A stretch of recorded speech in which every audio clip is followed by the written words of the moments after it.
হাসনাত আবদুল্লাহর একটা statement, Facebook post মোটামুটি পুরো দেশকে নাড়িয়ে দিয়েছে। সে ভিতরে গিয়ে ভেতরের কথাটা বলার চেষ্টা করছে। এখন প্রশ্ন দুইটা। একটা হলো সে যে ক্যান্টনমেন্টের ভেতরের কথা বলল, ভেতরে যে রাজনৈতিক পরিস্থিতির একটা ভাগ বাটোয়ারা বা মীমাংসার মধ্যস্থতার শরিক ছিলেন, সে যে স্টেটমেন্টটা দিল এটা কতটুকু যৌক্তিক, আদৌ সত্যি কিনা, অথবা সত্যি নয়, তাহলে সেই স্টেটমেন্ট কিভাবে দিল। এখন এইরকম হলো দুইটা প্রশ্নে আসে। একটা হলো যদি তার স্টেটমেন্ট সত্যি হিসেবে ধরে নেই তাহলে কি দাঁড়ায়। আমরা প্রথমে তার স্টেটমেন্টটা সত্যি হিসেবে ধরে নিব, নেয়ার পরে আমরা একটু পেছনে যাব। পেছনে কোথায় যাব?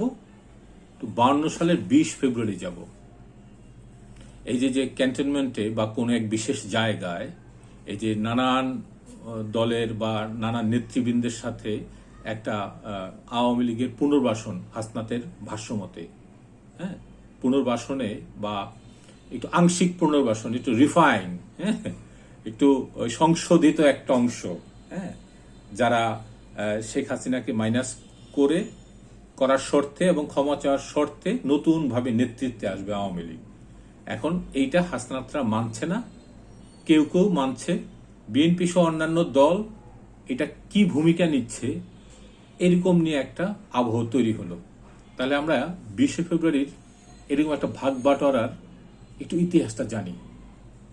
এইটার সাথে এটার একটা অদ্ভুত মিল আছে, কারণ রাজনীতির ভাগ বাটোয়ারা, হ্যাঁ, এবং জনগণকে উপেক্ষা করে নাকি জনগণের স্বার্থ মানে আমলে নিয়ে, হ্যাঁ, এই ভাগ বাটোয়ারাটা হয়।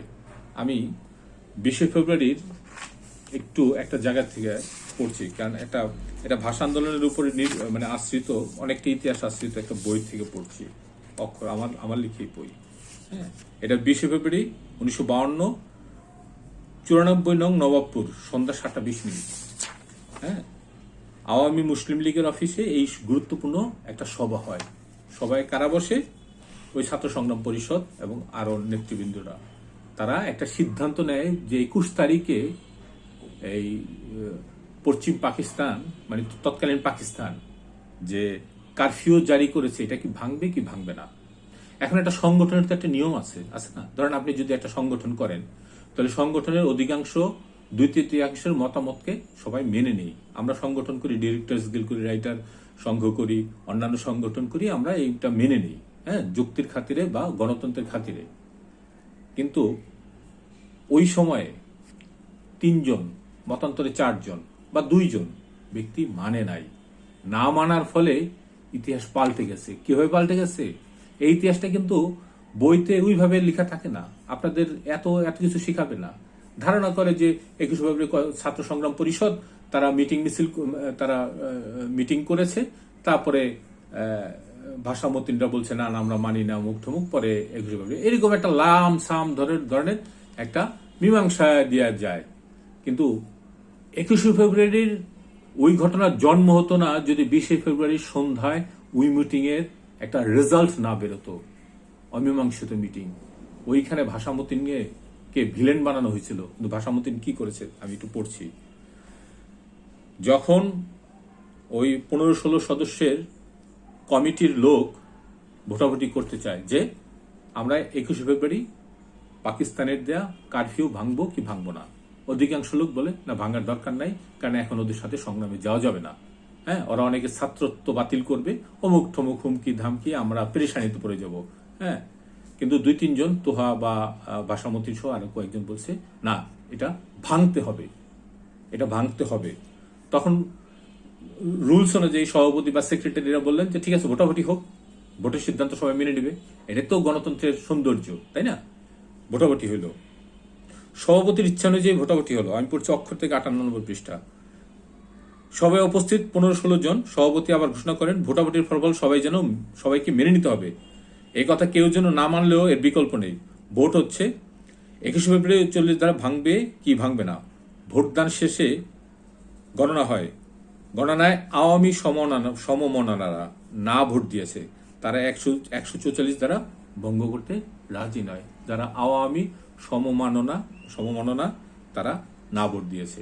তখনকার এটা ভুল শুদ্ধ বা ওদের দোষ এইটা আলোচনা না, ইতিহাসের ঝাঁক ঘটছে তাই বোঝানোর চেষ্টা করছে। হ্যাঁ, একটা নেতা সবসময় যে সঠিক সিদ্ধান্ত নেবে তাও না, ওই অবস্থান পরিপ্রেক্ষিতে তারা এইটা মনে করছে যেটা বেটার, এই জন্য তারা এই সিদ্ধান্ত নিছে। কিন্তু বিপরীত সিদ্ধান্ত নেওয়ার পরে একটা জাতির ইতিহাস পাল্টে গেছে। দেখেন, আমি এটা বলছি। ভোটের ফলাফল দাঁড়ালো, মোট ভোটের 11 জন 144 দ্বারা ভাঙ্গার বিপক্ষে, আর মাত্র 3 জন ভোট ভাঙ্গার পক্ষে পড়ে। যারা 144 দ্বারা ভাঙ্গার পক্ষে ভোট দেয় তারা হলেন ভাসামুদ্দিন, অলিয়াহাদ আর গোলাম মাওলা। মোহাম্মদ তোহা নিজের ভোট মানে বাম দলের মোহাম্মদ তোহা নিজের পার্টির সিদ্ধান্ত না পাওয়ায় ভোট দান থেকে বিরত থাকে। ভোটাভুটি থেকে পরিষ্কার চিত্র পাবার পর গুঞ্জন চলতে থাকে, থামে না। সবার দায়িত্ব নিয়ে এক পর্যায়ে আবুল হাসিম আলোচনার সারমর্ম টানেন। তিনি বলেন, সবার আলোচনা করে আমরা সিদ্ধান্ত নিচ্ছি আগামীকাল 21শে ফেব্রুয়ারি থেকে 144 দ্বারা জারি করছে সরকার, আমাদের উচিত হবে না তা ভঙ্গ করা। আর সর্বদলীয় রাষ্ট্রভাষা সংগ্রাম পরিষদের সদস্যদের ভোটাভুটির ফল 11 জন এবং 144 দ্বারার বিপক্ষে হলো মাত্র 3 জন। আমরা সকলে এই সিদ্ধান্ত নিলাম 144 দ্বারা ভাঙবো না। ভাসামুদ্দিন সাথে সাথে উঠে দাঁড়াইলো, এখন শরীরে ক্ষিপ্রতা, মনে তেজ নিয়ে সবার সামনে রেখে বলল যে 1948 সাল থেকে 1952 সালের এই দিন, এই সময়কালে ভার্সিটিতে সকল সাধারণ ছাত্রছাত্রী জড়িত এই আন্দোলনে, আন্দোলনে তাদের মতামত বাদ দিয়ে আমরা মাত্র কয়েকজনকে দিয়ে গোপনে ভোটাভুটি করতে পারি না। তাদের সকলের মতামত প্রয়োজন। সাধারণ ছাত্রছাত্রীদের মতামতই আসল মতামত। আগামীকাল সকালে আমতলায় এর মীমাংসা হবে। এই কথা বলে মতিন চলে যায়। মতিন যে নিশ্চয়ই তখন বেয়াদব, বোঝে না, যেমন হাসনাতকে বলছে ইউ পিপল নো পলিটিক্স যাবি, সবার ইংলিশে বলছে। তারা তো ইংরেজিতে কথাই বলে পারঙ্গম। হ্যাঁ, ইংরেজিতে অনেক ভারী ভারী কথা ডায়লগ দিলে ভাবে যে ওনারা দার্শনিক হয়ে গেছেন। হ্যাঁ, বাংলার রাজনীতি ওনারা সবচেয়ে ভালো বোঝেন পশ্চিমা শিক্ষিত হয়ে। তারপরে কি দাঁড়াইলো, ভাসামতিন বেরিয়ে গেল এবং বলল যে আমতলায় ফয়সালা হবে সকালে, সকল ছাত্রছাত্রী।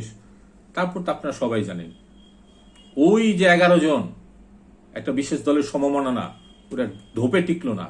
সাধারণ ছাত্রছাত্রীরা ভাগে ভাগে দলে দলে ভাগ হয়ে ভাষা আন্দোলনের চিত্র পাল্টে দিল। 21 ফেব্রুয়ারি শহীদ হয়েছেন, কিন্তু প্রতিবাদটা করেছেন ছাত্ররা। ওই কামানের ভয়ে, পুলিশের ভয়ে থামে নাই। এইখানে হাসনাত আবদুল্লাহর কিছু কথার সাথে এটার আমি মিল পাই, ঐতিহাসিক মিল। হাসনাত আবদুল্লাহ এখানে বলছে, হাসনাত আবদুল্লাহ যখন বলে তুমি তোমার বয়স কত, 40 বছর ধরে আমরা এই রাজনীতি বা এই সবই অমুক থমুক করি, তুমি কি বুঝো অমুক থমুক। বোঝাটা বয়সে হয় না, বোঝাটা চেতনায়, শিক্ষায়, যে আমি কি চাই আর আমরা কি করতে চাই। হাসনাত আবদুল্লাহ কি বলছে, যে জনগণ আমাদের তখন পাশে ছিল, এখনো পাশে থাকবে, যদি পাশে থাকে তাহলে আমরা সংগ্রাম করব। হাসনাত আবদুল্লাহ ভুল বা সঠিক সেই প্রশ্ন আমি পরে যাচ্ছি। জিনিসটা হলো এখানে একটা মারাত্মক ইতিহাসের সাথে সেই 52 সালের 20 ফেব্রুয়ারির সন্ধ্যা মিটিং এর, আর এই যে 11 মার্চ দুপুর 2:30টার যে মিটিং হয়, এইটার একটা সাদৃশ্য আছে। ওইখানে ভাসামতিন যে রোল প্লে করছিল, এখানে হাসনাত আবদুল্লাহ সেই রোল প্লে করছে। যদি জনগণ মনে করে হাসনাত আবদুল্লাহর কথা ঠিক, তাহলে হাসনাত আবদুল্লাহ টিকে যাবে। আর যদি বৃহৎ ষড়যন্ত্রের মধ্যে পড়ে যায়, তাহলে হাসনাত আবদুল্লাহ ধূলিসাৎ হয়ে যাবে।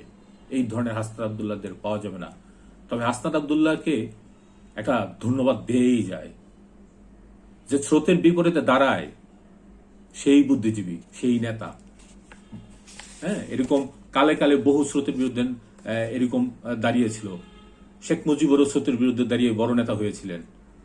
ফাঁসির আসামি হয়েও তিনি শেষ মুহূর্তে একটা রাষ্ট্রকে জন্ম দিতে পেরেছিলেন। তার আগেও আমরা ভারতবর্ষের অনেক মহান নেতাদের দেখেছি যে তারা ফাঁসির আসামি হয়েও মানে অটল ছিলেন। তাই এইসব মানুষের পক্ষে দাঁড়ানো উচিত আমি মনে করি।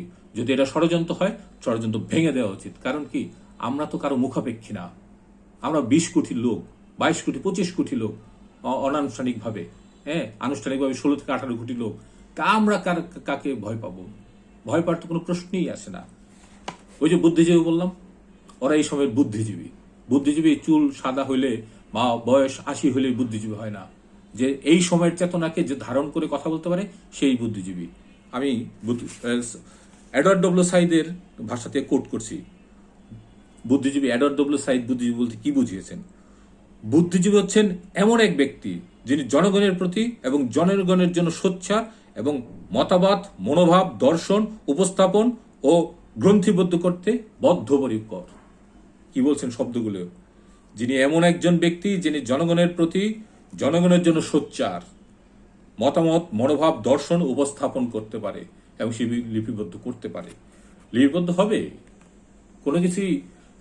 হাজার হাজার বছরের আগের যখন ভাষা ছিল না, তো সেগুলোই লিপিবদ্ধ হয়ে গেছে, আর এইগুলো লিপিবদ্ধ হবে না? কেউ কারে ছেড়ে দিবে? ছেড়বে না। এই মধ্যবিত্ত শ্রেণীকে কেন্দ্র করে গড়ে ওঠে আমাদের বুদ্ধিজীবী সমাজ, যাত্রা শুরু করে।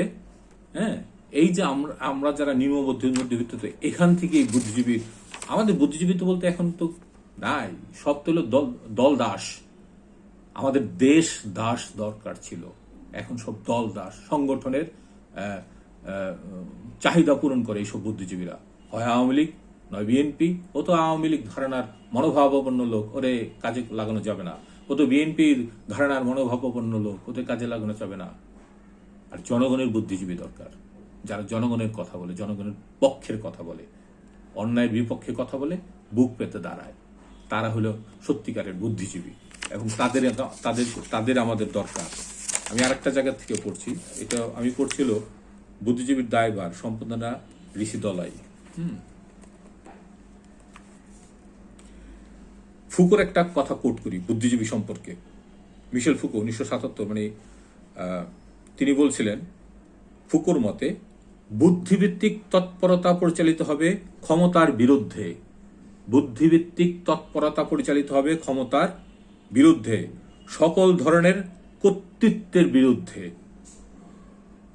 জনগণের মধ্যে কাজ করে তাদের জাগ্রত সচেতন করার, হ্যাঁ, এই যে ক্ষমতা এবং কর্তৃত্বের বিরুদ্ধে হলো বুদ্ধিজীবীদের এই দায়ভার আছে।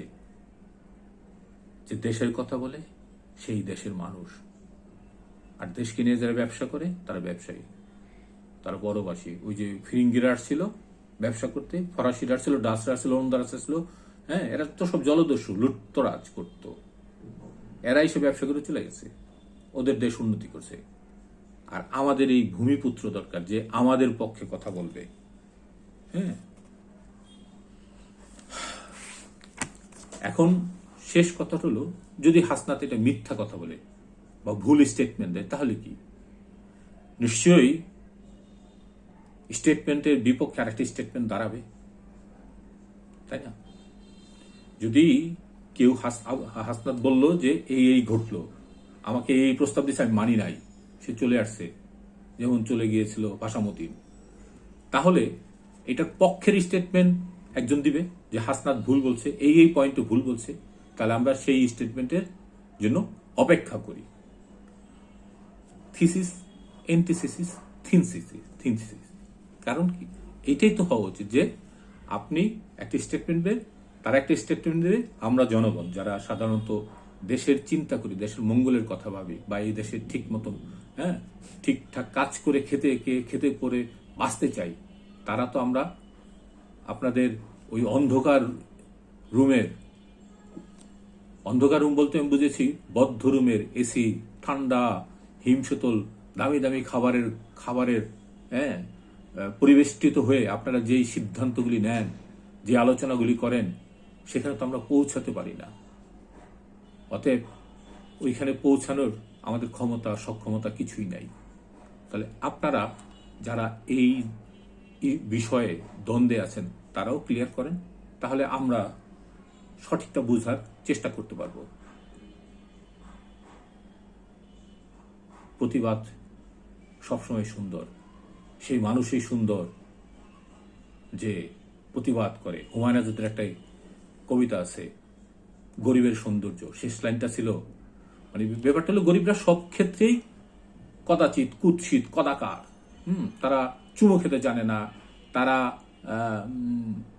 কিচ্ছু করতে জানে না, তাদের গায়ে গন্ধ করে জব জব, তাদের বগলে বড় বড় লোম, অনেক কিছু সব ক্ষেত্রে। কিন্তু গরিবদের তখনই সুন্দর দেখায় যখন তারা রুখে দাঁড়ায়। এই দেশের মানুষ বারবার রুখে দাঁড়াইছে, যতবার দাঁড়াইছে ততবারই সুন্দর দেখাইছে। হাসনাতের প্রতিবাদ আমার ব্যক্তিগতভাবে ভালো লাগছে। যদি এটার কাউন্টার প্রতিবাদটা আসে, কাউন্টার স্টেটমেন্ট আসে, তখন আমরা বিবেচনা করব যে আচ্ছা ঠিক আছে আমরা কোন দিকে যাব। এখন পর্যন্ত তো কাউন্টার স্টেটমেন্ট চোখে পড়ল না। এই ষড়যন্ত্রগুলি রুখে দিতে হবে। প্রতিটা মানুষের রাজনৈতিক সচেতন হতে হবে। রাজনীতি করতে হবে না, রাজনৈতিক সচেতন হতে হবে। চেতনা জাগ্রত হোক সবার।